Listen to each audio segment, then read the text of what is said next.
बच्चों कक्षा 10वीं में हम लोग पढ़ रहे थे गद्य खंड से अध्याय 3 ततारा वामिरो कथा, जो लीलाधर मंडलोई द्वारा रचित एक लोक कथा है, प्रेम कथा है। इस कथा में हम लोग एक पार्ट पढ़ चुके थे। आज आगे के पार्ट को पढ़ेंगे, जो कहानी का शेष अंश है उसको पढ़ेंगे। उसके पढ़ने के पहले जो भी हमारा कठिन शब्द है उस पृष्ठ संख्या में उसको रेखांकित करके उसके अर्थ को जानेंगे। तो देखेंगे हमारा कठिन शब्द है निशब्द, यानी चुपचाप बिना आवाज़ किए हुए। संचार यानी उत्पन्न हुआ।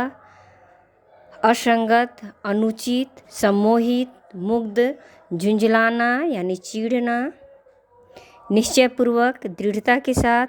ढीठता मतलब निर्लजता।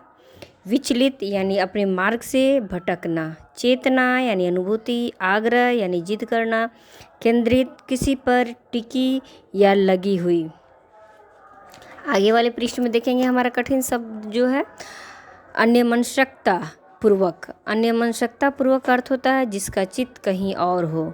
बाट जो होना, प्रतीक्षा करना। निहारना, देखते रहना। झल्लाहट, खींच। आँखों में तैरना, आँखों में दिखाई देना। कदाचित यानी शायद। निर्निमेष यानी बिना पलक झपकाए। याचक, प्रार्थना करने वाला। व्यथित, दुखी। आँच रहित, बिना किसी जोश के। अचंभित यानी चकित। रोमांचित यानी पुलकित। आशंका यानी भय।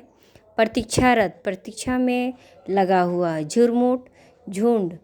ठिठक यानी चौंकना। सचेत यानी होश में। निश्चल, स्थिर। मूर्तिवत का अर्थ होगा मूर्ति की तरह। अनवरत यानी लगातार। ये तो हमारा कठिन शब्द हुआ जितना आज हम लोग कहानी को पढ़ेंगे। तो अब तक हम लोग जो पार्ट 1 में कहानी पढ़े थे कि किस तरह से उस मधुर आवाज़ को सुनकर ततारा जो है उस तरफ खींचा चले आता है। जब वो नज़दीक आता है तो देखता है कि एक युवती जो है वह संध्या के समय समुद्र के किनारे प्रेम भरे गीत को गा रही है। तो उसके बाद आगे देखेंगे कि क्या होता है। उसे ज्ञात ही ना हो सका कि कोई अजनबी युवक उसे निःशब्द ताके जा रहा है। जब ततारा वहाँ पहुंचकर उस युवती को निहारने लगा तो इस बात का ज्ञान उसे आभास नहीं हो पाया कि कोई व्यक्ति उसे निशब्द चुपचाप खामोश होकर देखे जा रहा है, ताके जा रहा है। एकाएक एक ऊंची लहर उठी और उसे भिगो गई। एकाएक क्या हुआ, समुद्र में एक ऊंची लहर उठी और उससे वह भीग गई। वह हड़बड़ाहट में गाना भूल गई। चेहरे पर जब उसे वह भीग गई समुद्र के पानी से तो हड़बड़ाकर वह क्या गा रही थी वह गाना भूल गई। इसके पहले कि वह सामान्य हो पाती उसने अपने कानों में गूंजती गंभीर आकर्षक आवाज़ सुनी। अपने आप को वह संभाल पाती तब तक उसके कानों में एक आकर्षक आवाज़ सुनाई पड़ी। तुमने एकाएक इतना मधुर गाना अधूरा क्यों छोड़ दिया? ततारा ने विनम्रतापूर्वक कहा। ततारा ने विनम्रतापूर्वक क्या कहा कि तुमने अपना गाना, इतना मधुर गाना बीच में ही क्यों छोड़ दिया? अपने सामने एक सुंदर युवक को देखकर वह विस्मित हुई।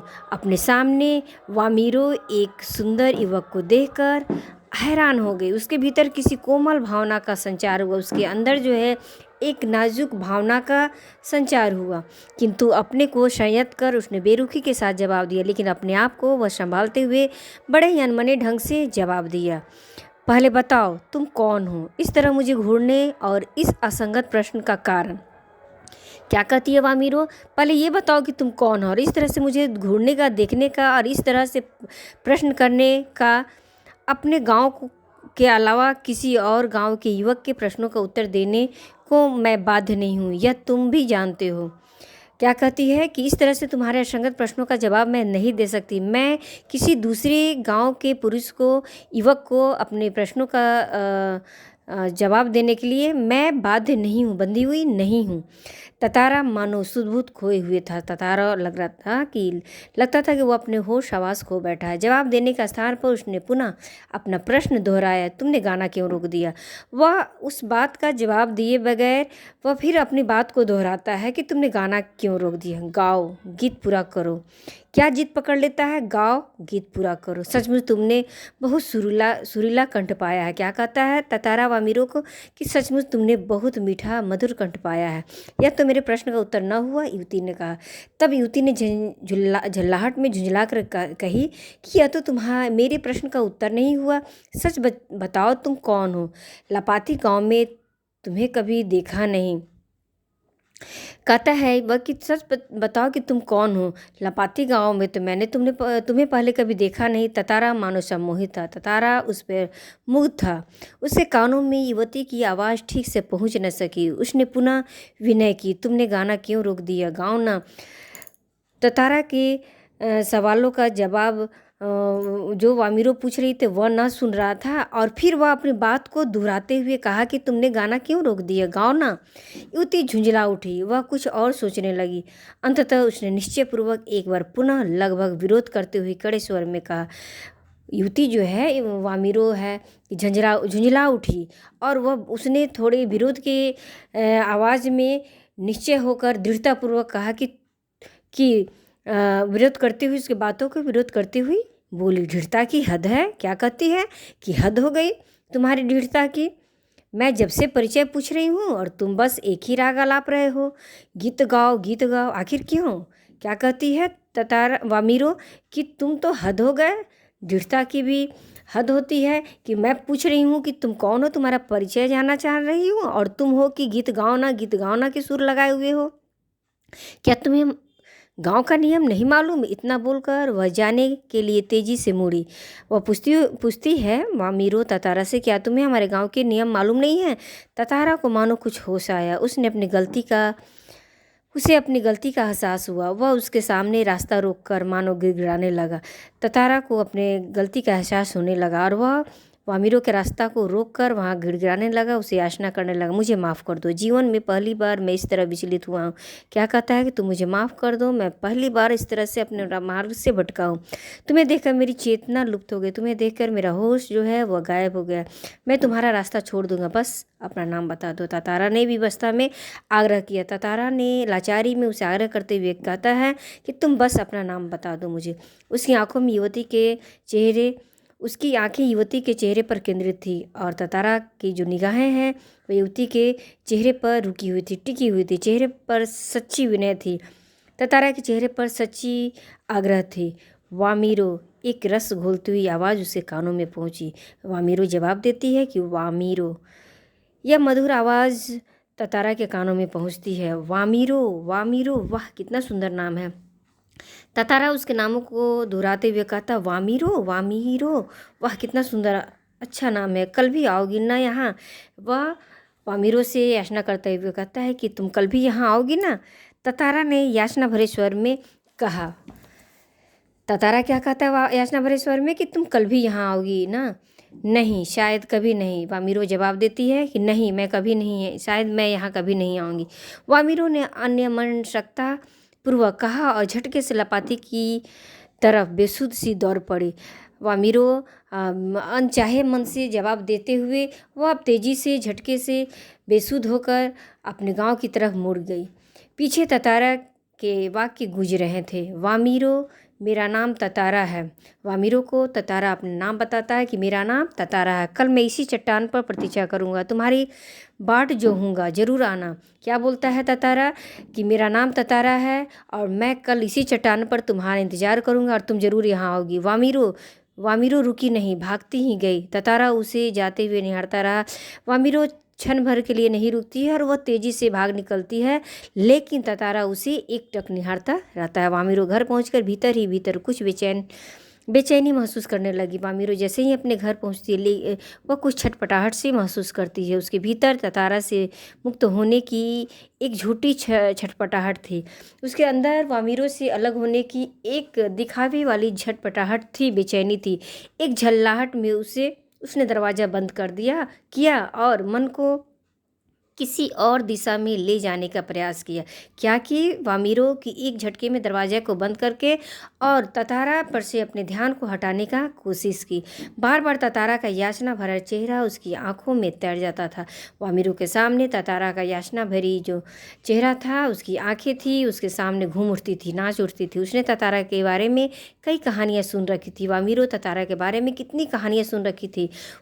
की कल्पना में वह एक अद्भुत साहसी युवक था। उसकी सोच में ततारा एक अद्भुत ही साहसपूर्ण व्यक्ति था, साहसी व्यक्ति था, किंतु वही ततारा उसके सम्मुख एक अलग रूप में आया था। लेकिन आज जो ततारा उसके सामने आया था वह कुछ अलग था, उसका रूप कुछ अलग था। सुंदर, बलिष्ठ, किंतु बेहद शांत, सभ्य और भोला। उसके सामने जो युवक आया वह बलिष्ठ, बेहद शांत और बड़ा ही सभ्य भोला दिख रहा था। उसका व्यक्तित्व तो कदाचित वैसा ही था जैसा वो अपने जीवन साथी के बारे में सोचती रही थी। वामिरो जैसा अपने जीवन साथी के बारे में सोचती थी, ठीक उसी तरह वह ततारा के व्यक्तित्व को पाई। किंतु एक दूसरे गांव के युवक के साथ यह संबंध परंपरा के विरुद्ध था। लेकिन दूसरे गांव के युवक के साथ इस तरह का संबंध, वैवाहिक संबंध बनाना उनके गांव का यह रीति रिवाज नहीं था। अतः उसने उसे भूल जाना ही श्रेयस्कर समझा। तो वामिरो ततारा को भूल जाना ही उचित मानी। किंतु यह असंभव जान पड़ा, लेकिन यह उसके लिए असंभव लग रहा था। ततारा बार बार उसकी आंखों के सामने था। ततारा बार बार वामिरो के आंखों के सामने आ जाता, निर्निमेष याचक की तरह प्रतीक्षा में डूबा हुआ। निर्निमेष किसी याचक करते हुए, किसी याचक की तरह याचना करते हुए उसके आंखों, उसकी प्रतीक्षा में वो डूबा हुआ था। वामिरो की प्रतीक्षा में किसी तरह रात बीती, दोनों के हृदय व्यथित थे। किसी तरह आँच रहित एक ठंडा और उबाऊ दिन गुजरने लगा। किसी तरह बेचैनी में जोश रहित उनका दिन बीतने लगा। शाम की प्रतीक्षा थी ततारा के लिए, मानो पूरे जीवन की अकेली प्रतीक्षा थी। ततारा के लिए यह पूरा रात, पूरी दिन जो थी बहुत बेचैनी वाला दिन था। उसके गंभीर और शांत जीवन में ऐसा पहली बार हुआ था। उसके जीवन में इस तरह का अनुभव पहली बार हुआ। वह अचंभित था, वह आश्चर्यचकित था, शायद साथ ही रोमांचित भी, साथ साथ वह रोमांचित भी था। दिन ढलने के काफ़ी पहले वह लपाती कि उस समुद्र चट्टान पर पहुंच गया। वामिरो की प्रतीक्षा में एक एक पल पहाड़ की तरह भारी था। उसके भीतर एक आशंका भी दौड़ रही थी। अगर वामिरो न आई तो वह बेचैनी के साथ उस चट्टान पर, लपाती वाले चट्टान पर पहुंच गया और पल पर उसका इंतजार करने लगा। एक एक पल पहाड़ की तरह महसूस होने लगा था और उसे इस बात का भी डर सता रहा था कि कहीं वामिरो नहीं आई तो। वह कुछ निर्णय नहीं कर पा रहा था, सिर्फ प्रतीक्षारत था। वह किसी बात पर निर्णय नहीं कर पा रहा था, वह इंतजार करते जा रहा था। बस आज की एक किरण थी जो समुद्र की देह पर डूबती किरणों की तरह कभी भी डूब सकती थी। वह बार बार लपाती के रास्ता पर नजरें दौड़ाता। सहसा नारियल के झुरमुटों में उसे एक आकृति कुछ साफ हुई। कुछ और उसे क्या दिखता है? झुरमुट में से कुछ आकृति नजर आता है। वह उस पर नज़र गड़ाकर देखना चाहता है तो वह आकृति साफ होती है। उसकी खुशी का ठिकाना न रहा। उसकी खुशी का ठिकाना नहीं रहा। सचमुच वह वामिरो थी, क्योंकि वह सही में वामिरो थी। वामिरो आ गई थी। लगा जैसे वह घबराहट में थी। वह अपने को छुपाते हुए बढ़ रही थी, बीच बीच में इधर उधर दृष्टि दौड़ाना न भूलती। फिर तेज कदमों से चलती हुई ततारा के सामने आकर ठिठक गई। वह घबराई हुई थी और बार बार इधर उधर अपनी नज़र को दौड़ा रही थी। तेज कदमों में से चलती हुई वह ततारा के सामने आकर रुक गई। दोनों शब्दहीन थे, दोनों खामोश थे। कुछ था जो दोनों के भीतर बह रहा था, कुछ तो ऐसा था जो दोनों के अंदर ही अंदर चल रहा था। एक टक निहारते हुए वे जाने कब तक खड़े रहे। एक दूसरे को निहारते हुए वे दोनों न जाने कब तक वहाँ खड़े रहे। सूरज समुद्र की लहरों में कहीं खो गया था। अंधेरा बढ़ रहा था। अचानक वामिरो कुछ सचेत हुई और घर की तरफ दौड़ पड़ी। अचानक वामिरो को होश आया। वह सचेत हुई, सावधान हुई और अपने घर की तरफ भाग निकली। ततारा अब भी वहीं खड़ा था, निश्चल, शब्दहीन। लेकिन ततारा अभी भी वहाँ निश्चल होकर, शब्दहीन, खामोश होकर वहाँ खड़ा था। दोनों रोज उसी जगह पहुँचते और मूर्तिवत एक दूसरे को निर्निमेष ताकते रहते थे। और क्या हुआ? अब यह उनका प्रतिदिन का ये बन गया कि एक दूसरे के इंतजार में वहाँ खड़े रहते थे और निर्निमेष, बिना पलक झपकाए वह वहाँ खड़ा होकर एक दूसरे को देखते, शब्दहीन, खामोश होकर। बस भीतर समर्पण था जो अनवरत गहरा रहा था। क्या था? सिर्फ एक दूसरे में समर्पण की भावना थी जो धीरे धीरे गहरा होते जा रहा था। लपाती के कुछ युवकों ने इस मूक प्रेम को भांप लिया और खबर हवा की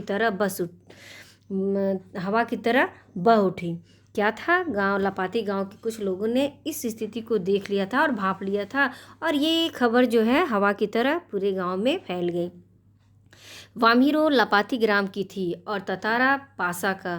क्या था, वामीरो जो है वो लपाती गांव की थी और ततारा पासा गांव का था। आज हम लोग सेकेंड पार्ट में यहीं तक रहने देते हैं। शेष कहानी के अंश को हम लोग तीसरे पार्ट में पढ़ेंगे।